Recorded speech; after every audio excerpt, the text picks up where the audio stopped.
The city of New York buzzed with its usual energy, a relentless thrum of voices, footsteps, and honking taxis. For most of the people walking the streets, life was an endless cycle of routine, a never-ending grind that offered little more than the promise of another day's survival. But for those like Marcus Bailey, an up-and-coming artist with a vision far beyond his years, the grind was merely a means to an end. Marcus stood on the corner of 57th Street, staring up at the sleek, mirrored glass facade of the Barlow Gallery, one of the most prestigious art galleries in the city. Its polished exterior reflected the image of a world he had long dreamed of infiltrating, a world of affluence, power, and influence. But Marcus knew this world wasn't built for people like him. He wasn't the privileged elite who frequented these spaces, he was a black artist trying to carve out a place in a community that didn't always welcome his kind.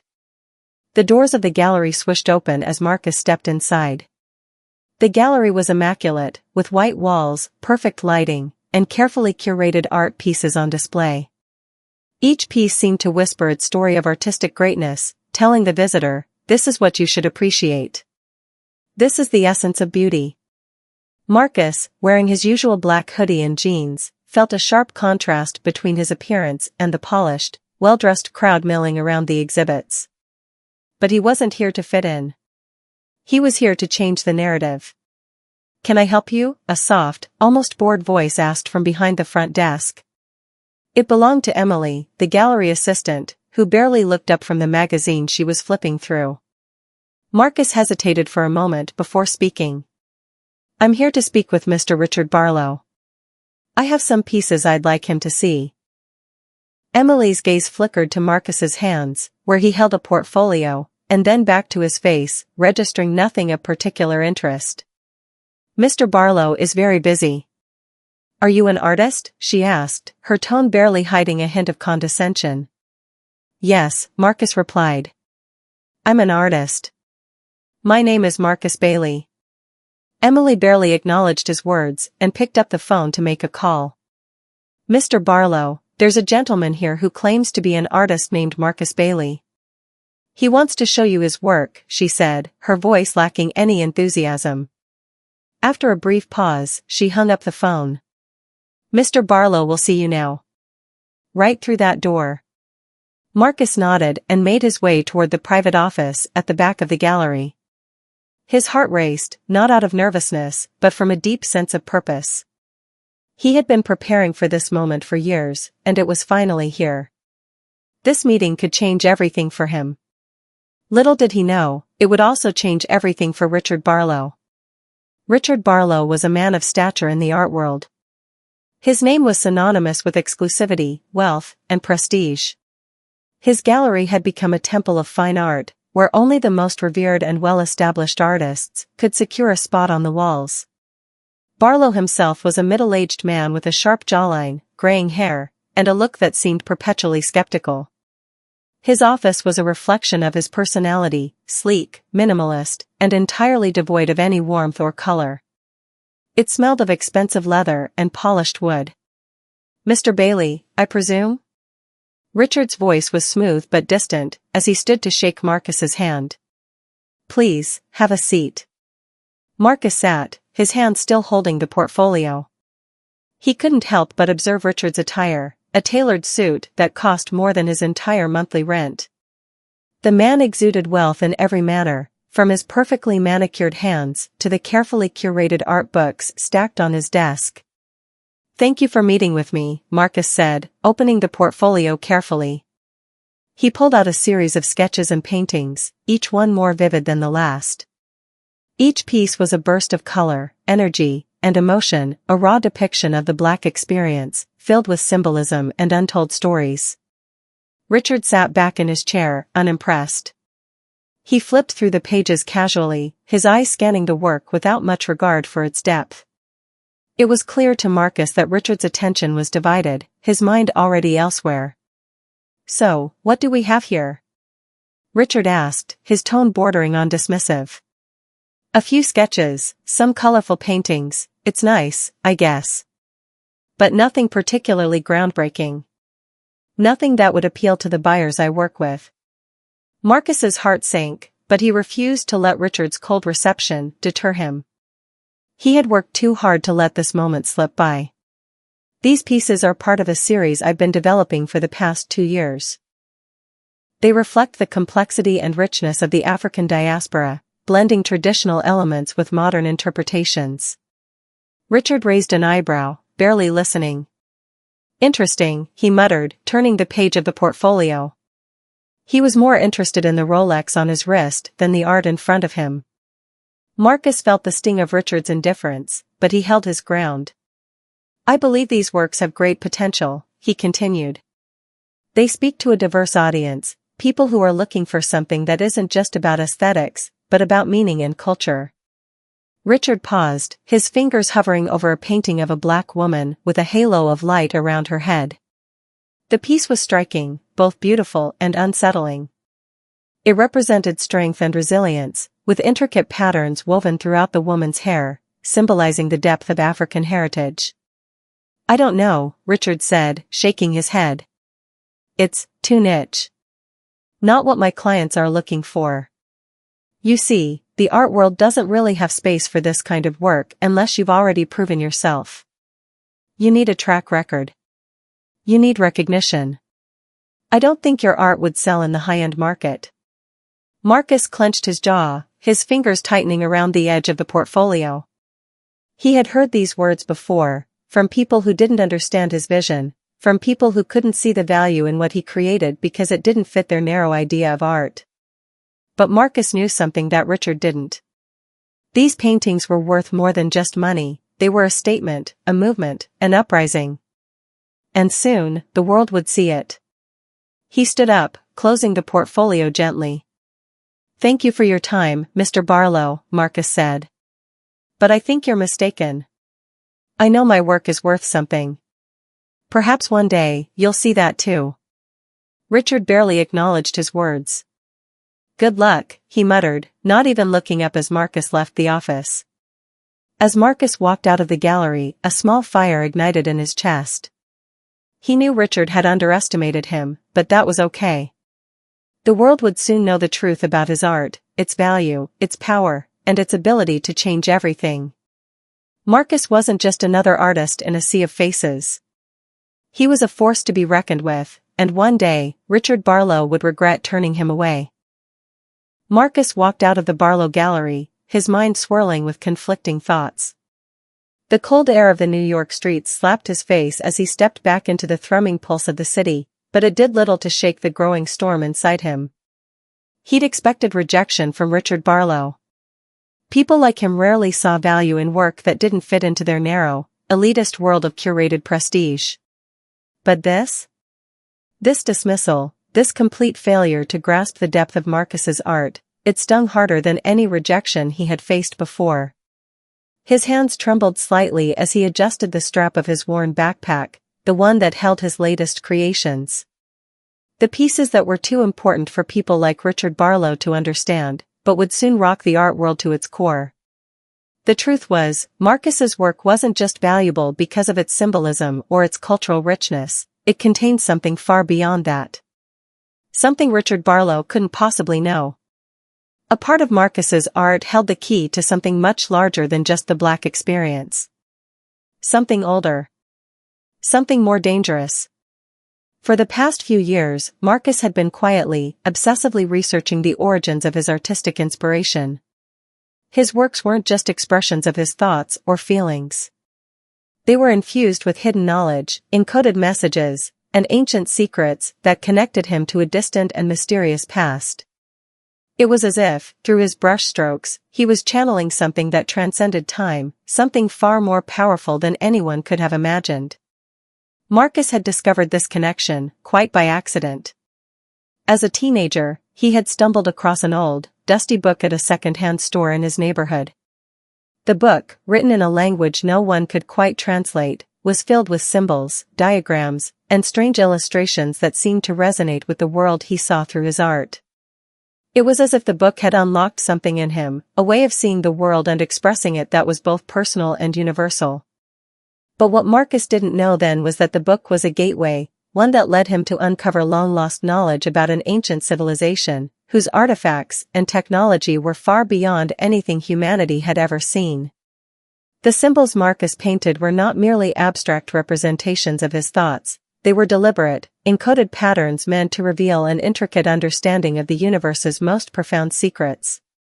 These symbols were the keys to deciphering knowledge left by a long-forgotten civilization. And embedded within his art were pieces of technology, patterns that, when correctly understood, would reveal advanced energy manipulation, the kind of technology that could change the very fabric of society. He had kept this secret hidden, mostly out of caution. The knowledge he had uncovered was powerful, and Marcus was unsure of how the world would react to such revelations. But he knew one thing for sure, it was worth a fortune. To the right people, Marcus's art was priceless. But now, as he walked through the streets of Manhattan, he realized that his time of anonymity was running out. He had created something extraordinary, something bigger than art, bigger than money, and he couldn't keep it hidden forever. He had always planned on unveiling his work at the right moment, carefully orchestrating his introduction to the world. But after today's interaction with Richard Barlow, Marcus knew the time had come. The world would soon know the truth, whether it was ready or not. That night, Marcus sat in his tiny apartment, surrounded by canvases, brushes, and piles of sketches. His workspace was chaotic, colors strewn everywhere, unfinished works cluttering the room, but amidst the chaos, Marcus found clarity. He opened his laptop and logged into an encrypted network, one he had used to contact a small but growing group of collectors and investors who had been quietly acquiring his work for the past year. These weren't just ordinary collectors. They were people who saw the potential in Marcus's art beyond what the public eye could understand. They knew about the hidden technology embedded in the symbols, and they had been paying top dollar for Marcus's pieces in private auctions, careful to keep the transactions out of the public spotlight. The first sale had been small, a painting depicting a woman with a crown of thorns, her eyes piercing and full of wisdom. The painting had fetched a decent price at auction, but the true value of the work had only been revealed months later, when the symbols in the woman's hair were decoded. The buyers had realized that the piece was not just a painting, it was a map, a clue leading to something far larger. That first auction had been the spark that lit the fire. Since then, Marcus had sold several more pieces, each one more valuable than the last. But he had always kept it quiet. His name was still largely unknown in the mainstream art world. Most of the buyers, rich, eccentric individuals with vast networks and resources, kept the pieces hidden from public view, treating them as private treasures. But Marcus knew he couldn't keep this up forever. As he stared at the latest paintings laid out before him, he realized that he needed a new strategy. It was time to go public. The art world, especially those like Richard Barlow, had to understand what they had overlooked. They had to see the value Marcus had known all along. He opened an encrypted message to one of his most trusted investors, a man named Charles Davenport, an art collector with connections to the highest echelons of society. Charles had been one of the first to recognize Marcus's potential, and he had been instrumental in helping Marcus navigate the complex, shadowy world of elite art collectors. "Charles, it's time to make a move. I've been silent long enough. We need to put my work in the right hands. I'll need your connections to set up a private auction, a real one this time. No more small exchanges. Let's show the world what they've been missing." He paused for a moment before sending the message. Once it was sent, Marcus knew there would be no going back. The world would be forced to reckon with the true value of his art, and with it, the truth behind the hidden technologies it contained. As the days passed, whispers began to circulate in the art world. Rumors of a black artist whose work had begun to fetch astronomical prices started to surface. Some dismissed it as a fluke. Others speculated about the artist's identity, but no one knew for sure. Marcus's anonymity had become his greatest asset, until now. The plan was simple: create a splash big enough that the world couldn't ignore it. Hold an auction that would bring together the most powerful players in the art world, then watch as the value of his work skyrocketed. He knew that Richard Barlow, along with other gallery owners like him, would be forced to acknowledge Marcus's genius once the world saw what he had created. As Marcus prepared for the inevitable chaos that would come with revealing his hidden value, he couldn't help but feel a twinge of satisfaction. The very people who had dismissed him would soon find themselves scrambling to catch up, desperate to buy what they had once scoffed at. And when the dust settled, Marcus would be sitting on top of a new empire, one that he would build with his art and his vision, a vision that no one could ignore. The auction had been set in motion. Invitations were sent out under the radar, marked as exclusive and high-profile, targeting the art elite who would soon realize that they had overlooked something extraordinary. The details were kept tightly under wraps, shared only with those in the know. Marcus had carefully curated a collection of his finest pieces that had yet to be revealed to the public eye. It was time for the world to see what he had been working on, and more importantly, time for Richard Barlow to realize the monumental mistake he had made. Marcus stood in front of a grand mirror in his small apartment, adjusting his black blazer and the collar of his shirt. For once, he wasn't the scrappy artist in sneakers and a hoodie. Tonight, he was a man on a mission. He had been invited to the auction as both an artist and an observer, the man behind the art that would change everything. But as he ran his fingers through his hair, his thoughts turned to Richard Barlow. He had always known the gallery owner was dismissive, a man whose ego far exceeded his taste, but Marcus had not anticipated how much Richard's lack of vision would come back to haunt him. Richard, meanwhile, had begun to feel the sting of his mistake more than he realized. After dismissing Marcus's work so easily, he had found himself surrounded by whispers. Not long after the meeting, rumors had started to circulate about the mysterious artist behind the controversial works.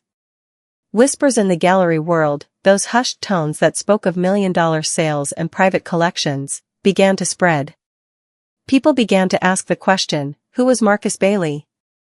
Richard's usual arrogance had slowly given way to annoyance and, eventually, concern. He couldn't believe he had overlooked such a talent. As more private sales of Marcus's work appeared in the underground art scene, he felt a gnawing sense of regret. Richard, ever the businessman, had dismissed Marcus's work as too niche, unaware that it was rapidly rising in value.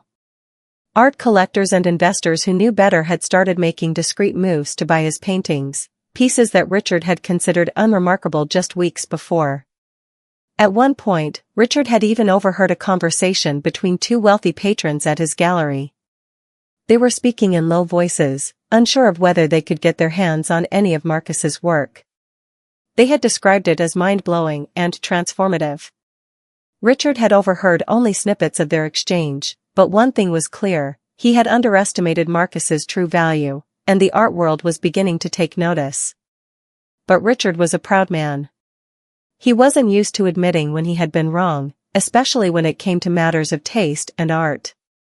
It had taken him weeks to finally admit to himself that Marcus's work was something extraordinary. By the time he made his move to look into Marcus again, it was already too late.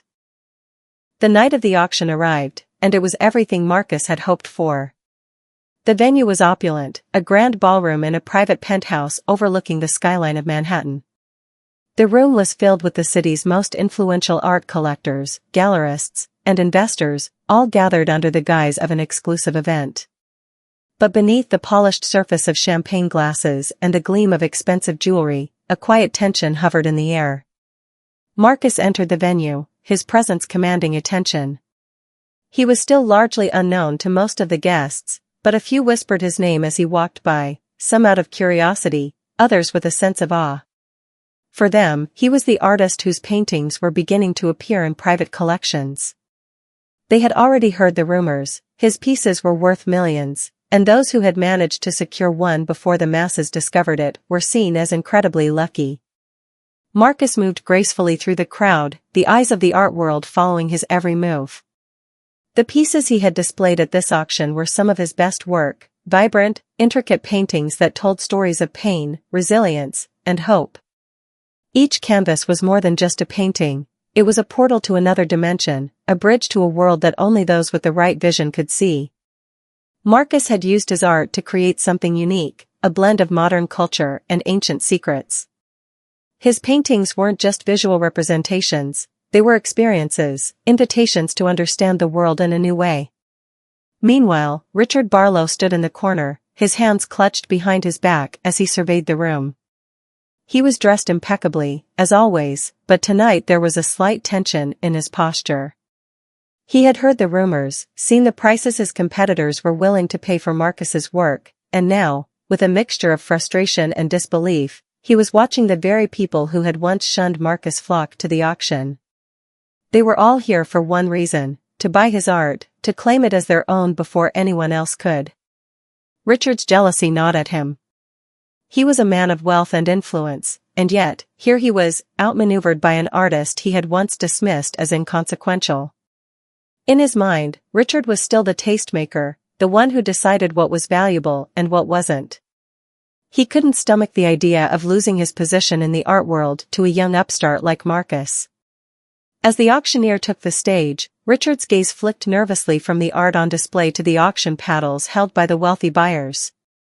Each one of them knew something Richard didn't: that Marcus's art wasn't just about surface-level beauty. It was a symbol of something deeper, a coded message about the future. His art was not just valuable because it was beautiful, it was valuable because it held the key to something that could change everything. The first painting came up for bid, The Ascension, a large canvas depicting a woman breaking free from chains of oppression. Her eyes were fierce, determined, and the light emanating from her body suggested a power greater than any earthly force. As the auctioneer began the bidding, Richard's eyes widened as the price quickly surpassed $1 million, then two. It didn't stop there. By the time the auctioneer called it, The Ascension had sold for $5 million, a number Richard couldn't even fathom. His mouth went dry. The second piece was even more remarkable. The Reckoning, a striking work showing a figure standing amidst a storm, surrounded by intricate, swirling patterns. It was a painting that suggested conflict and resolution, transformation. The bidding war was fierce, the paddles rising higher and higher, until the hammer fell at $8 million. Richard could feel the blood drain from his face. Each piece of Marcus's work was not just a painting, it was a revolution. And the art world was waking up to that fact. As the auction continued, he could see that he was being left behind. The people who had once relied on his expertise, his taste, were now scrambling to get their hands on Marcus's work. They wanted to own a piece of what they now recognized as the future of art, and Richard Barlow had missed the opportunity to lead that charge. Marcus stood at the back of the room, watching as the bids climbed higher. He felt a quiet satisfaction, but he knew this was only the beginning. Soon, the art world would see him for what he truly was, an artist with a vision that transcended the boundaries of traditional galleries. And Richard Barlow, the man who had dismissed him, would be left to watch from the sidelines as his empire crumbled. By the end of the night, Marcus's collection had raised nearly $30 million, far beyond anything Richard had ever anticipated. As the guests began to filter out, Marcus made his way to the exit, but not before casting one final glance at Richard. The gallery owner stood there, his face pale and drawn, unable to mask his envy and regret. Marcus's smile was subtle, but triumphant. He had come for more than just recognition. He had come for a revolution. The days following the auction felt surreal to Marcus. The whirlwind of attention, the media coverage, the prestigious galleries lining up to exhibit his work, it was all happening so fast, and yet it felt like it had been a lifetime coming. He knew that his life was about to change forever, but there was something else, something nagging at the back of his mind. Despite his overwhelming success, despite the millions his art had brought in, he couldn't shake the feeling that there was one person in the art world who wasn't done with him yet: Richard Barlow. As Marcus continued to receive offers and accolades, Richard's world began to unravel. The once highly regarded gallery owner, known for his discerning eye and tight grip on the elite art market, had been swept aside by the tidal wave of Marcus's rise. Richard had underestimated the power of Marcus's work, not realizing that it wasn't just about aesthetics, it was about something far more profound. Something no one could have predicted. Richard had spent the first few days after the auction in a haze, avoiding phone calls from collectors who were now only interested in acquiring Marcus's work, no matter the cost. His gallery, once filled with the works of established artists, now felt like a ghost town. The invitations to exclusive events, the private viewings, everything seemed to be slipping away. His reputation, once untouchable, was now tainted with the stench of failure. But Richard wasn't one to give up easily. He had spent years building his brand, cultivating a network of the wealthiest buyers and most influential names in the art world. He wasn't about to let some unknown artist walk in and dismantle everything he had worked for. After days of sulking in his office, Richard made a decision. He would reach out to Marcus Bailey and offer him a deal. A deal that would be too good to refuse. If he could bring Marcus into his gallery, if he could somehow convince the artist to work with him, then maybe, just maybe, he could salvage his career. Richard knew that Marcus was ambitious, and he knew that his new wealth and fame would lead him to want even more. If Richard could position himself as the one to give Marcus access to the highest circles of the art world, he could regain control. Richard's mind raced as he crafted his proposal. It had to be tempting, had to offer Marcus the kind of power he now possessed. A partnership. A partnership that would allow Marcus's work to be showcased in the most prestigious spaces, with exclusive exhibitions and lucrative deals. It would be a win-win. Marcus would get the exposure and resources he needed, and Richard would regain the status he had lost. But what Richard didn't account for was Marcus's growing understanding of his own power. The more he learned about the art world and its intricacies, the more he realized he didn't need anyone to validate him. He didn't need Richard Barlow's connections or his gallery's prestige. What Marcus needed was the freedom to continue on his path, to create without the restrictions of the traditional art world. As Marcus entered his sleek, modern apartment later that evening, his phone buzzed with a notification. It was a message from an unknown number. "Marcus, it's Richard Barlow. I'd like to discuss a potential collaboration. I think we can make something big happen. Please let me know when you're available."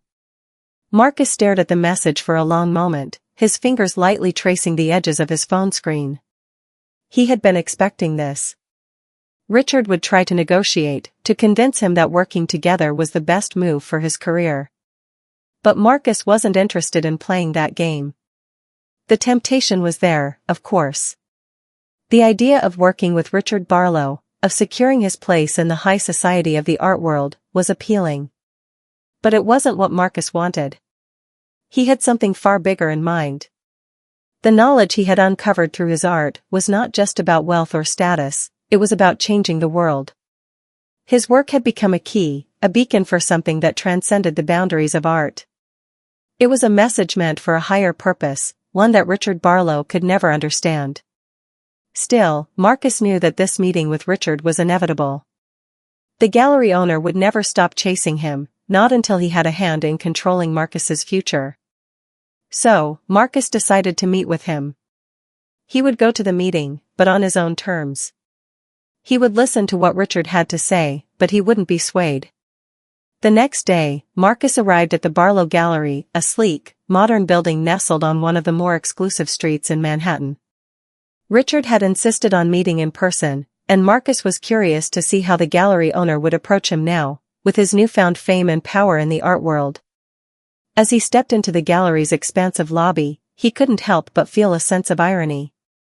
This was the place where Richard had dismissed him so casually, where his talent had been belittled. And now, Marcus stood before it as the person who had the art world at his feet. Richard was waiting for him in the back office, standing by the floor-to-ceiling windows that overlooked the city. The tension between them was palpable as they shook hands. Richard's eyes flicked nervously, betraying the anxiety that lay beneath his polished exterior. "I'm glad you could make it, Marcus," Richard said, his voice smooth, but edged with desperation. "I've been following your success, and I must admit, I was wrong about you. Your work is extraordinary. The world has finally taken notice. I think there's a lot we could do together." Marcus raised an eyebrow, not bothering to sit. "I'm listening," he said, his tone cool but assertive. Richard wasted no time. "I want to offer you a partnership," he said, pacing around the room, as if trying to sell Marcus on the idea. "You've clearly made a splash in the art world, but there's so much more we can accomplish together. With my resources, my connections, we could take your work to a global scale. Exclusive exhibitions, private collectors, partnerships with museums, think of the exposure. Think of the potential. You could be the most influential artist of our generation. You'd have everything at your disposal. All you have to do is trust me. Marcus listened, his expression unreadable. He had heard this kind of pitch before, but now it felt empty.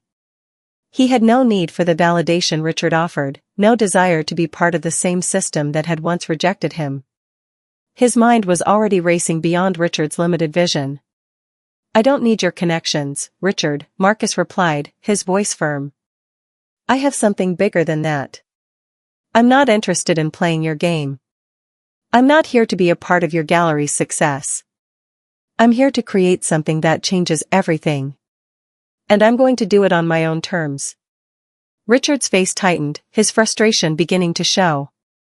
You don't understand, Marcus, he said, his voice losing its calm demeanor. You need me. You'll see. The art world can't handle you on your own. Without someone like me, you'll be lost. You'll fade into obscurity. Marcus shook his head. That's where you're wrong. It's not about being in your world. It's about creating a new one. His nonprofit flourished, and he began to see the fruits of his labor, art workshops in communities across the globe, young artists exhibiting their work in unconventional spaces, and an ever-growing movement of people who had found their voice through creativity. But even as his influence continued to grow, Marcus remained grounded. He was never swayed by fame or wealth. His mission had always been clear, to democratize art, to make it something that was not for the few, but for the many. One evening, as Marcus walked through a newly opened community gallery in Johannesburg, his eyes settled on a familiar painting, one of his earliest works. It was displayed alongside pieces created by young artists who had been mentored through his programs. Seeing his work in this new context, surrounded by pieces that spoke of hope, struggle, and transformation, filled him with a sense of fulfillment that no accolade or gallery opening could ever compare to. As he stood there, watching people from all walks of life admire the art and connect with each other, Marcus realized something. The revolution he had started was not just about art. It was about giving people the power to see themselves, to express themselves, and to know that they had a place in the world, regardless of where they came from or who they were. Marcus had not only changed the art world. He had changed the world itself.